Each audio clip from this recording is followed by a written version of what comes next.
Superman is now one of those characters who completely twists your mind in deciding whether this guy is interesting, boring, or perhaps both at the same time.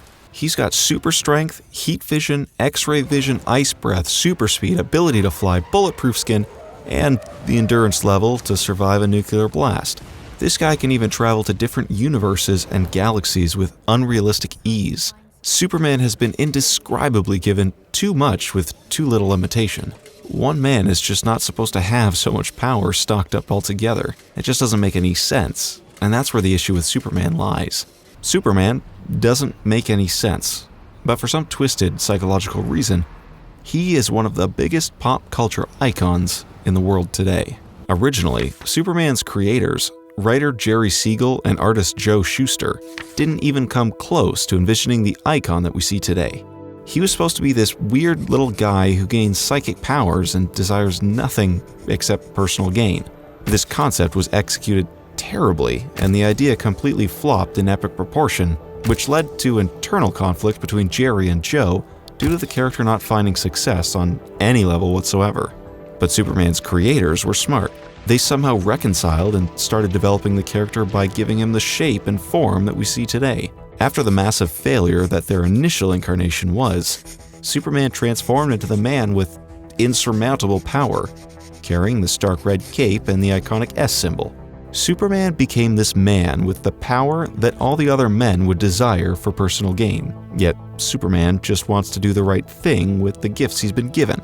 Perhaps Jerry and Joe subconsciously desired immense power as storytellers to evade the heartbreaking failure they faced before, and so they projected all their frustration in the form of a man who can do anything he wants, yet he chooses to be the good guy, just like Jerry and Joe could have chosen to be anyone in the world. Yet they chose to be storytellers and created something that changed the landscape of comic book characters and storytelling for eternity to come. Superman is boring only if you look at him from a character point of view at a superficial level, but when you put a character like Clark Kent in stories where the people ask, "Must there be a Superman?" or "The death and the return of the Superman?" then you begin to see the real picture. You begin to see yourself in the world you're living in with surging crime rates, corrupt politicians, disasters of epic proportion, and conspiracy theories to turn the people against each other. Then you begin to see how wrong you are in considering Superman an uninteresting character, because he's not, and we look at him all wrong. When movies like The Man of Steel are produced, the first half almost comes close to delivering a Superman story that we can love and remember.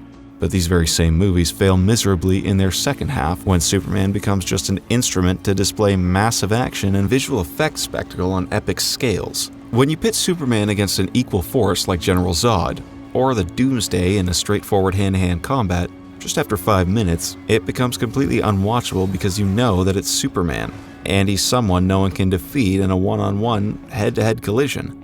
But when you put Superman against someone like the Batman, the situation instantly catches a spark that burns into a full-fledged fire, because you know that a fight between these two icons could never be simply about who's physically stronger or dominant.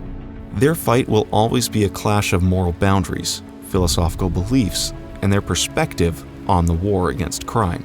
These are the situations where Superman thrives, the situation where Superman is challenged on an intense psychological level, where not only us, but Superman himself gets to find out who he really is, and if provoked, what he would do with all the power in the world that he has in the palm of his hands.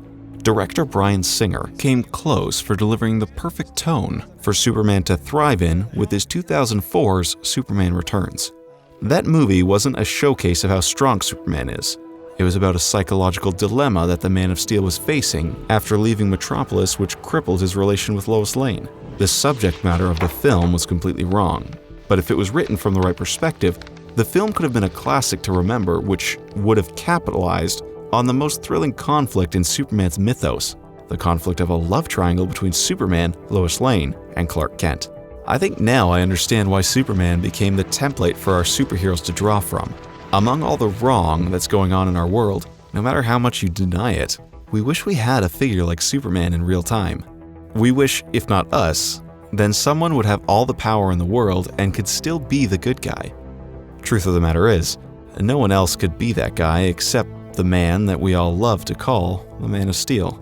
Superman. Superman has always been one of those characters who completely twisted my mind, and I, as a storyteller, just couldn't come up with a right perspective from which a perfect Superman story could be told, because he's just an incredibly complicated character with all the power in the world, and that motivated me to produce this video.